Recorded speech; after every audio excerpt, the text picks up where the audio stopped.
నమస్తే మన Telugu TV 6 minutes 24 headlines కి స్వాగతం. డీలిమిటేషన్ పై దక్షిణాది రాష్ట్రాలు ఏకమయ్యాయి. రేవంత్ రెడ్డి. డీలిమిటేషన్ దక్షిణాదికి అన్యాయమే, ఇకనైనా స్పందించకుంటే చరిత్ర క్షమించదు. కేటీఆర్. ట్రంప్ మరో పిడుగు, 5 లక్షల వలసదారుల నివాసాలు రద్దు.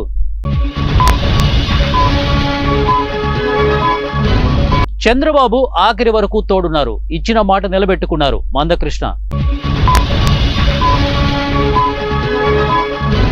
ప్రభుత్వం శాశ్వతం, రాజకీయాలు ఎన్నికల వరకే పరిమితం. మంత్రి నారా లోకేష్.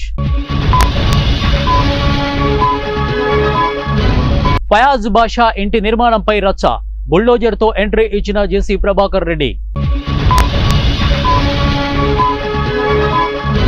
కొత్త హైకోర్టు నిర్మాణం కోసం 1000 కోట్లు, మంత్రి శ్రీధర్ బాబు. విమానాలు సమయానికి రావట్లేదు, ఎయిర్ ఇండియాపై సుప్రియా సూలే అసహనం.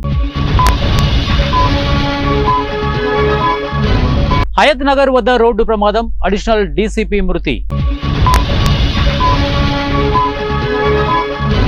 కేసీఆర్ అర్జునుడు కాదు, అవినీతిపరుడు. మంత్రి జూపల్లి. విద్యార్థులకు గుడ్ న్యూస్, ఫీజు రియంబర్స్మెంట్ నిధులు విడుదల. ఆర్టికల్ 370 రద్దుతో కశ్మీరులో శాంతి, కేంద్ర మంత్రి Amit Shah.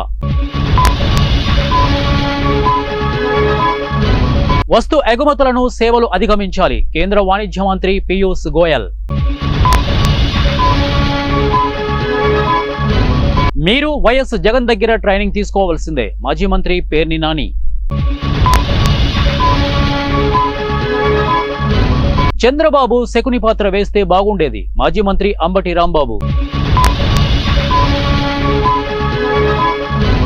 Online gaming apps ను కేంద్రం వెంటనే బ్లాక్ చేయాలి, Telugu film producers council of Andhra Pradesh అధ్యక్షుడు కేతిరెడ్డి జగదీశ్వర్ రెడ్డి. చంద్రబాబు ఆర్థిక విధ్వంసం చేస్తున్నారు, మాజీ MP Harsha Kumar. Liquor scam పేరుతో కూటమి భారీ కుట్ర, మనోహర్ రెడ్డి. కృష్ణా జిల్లాలో జనసేన దౌర్జన్యం, దుకాణాలు కూల్చివేత. మహాలక్ష్మి పథకం లేదు కానీ అందాల పోటీలకు మాత్రం సిద్ధం, మాజీ మంత్రి బీఆర్ఎస్ నాయకుడు హరీష్ రావు. హనీ ట్రాప్ లో 48 మంది ఎమ్మెల్యేలు, సీడీలు, వీడియోలు. పవర్ కట్ తో లండన్ హీత్రో ఎయిర్పోర్ట్ మూసివేత. చైనాలో దారుణం, కెనడా పౌరులకు ఉరిశిక్ష. బ్యాంకు ఉద్యోగుల సమ్మె వాయిదా, బ్యాంకు ఉద్యోగుల సంఘం ప్రకటన.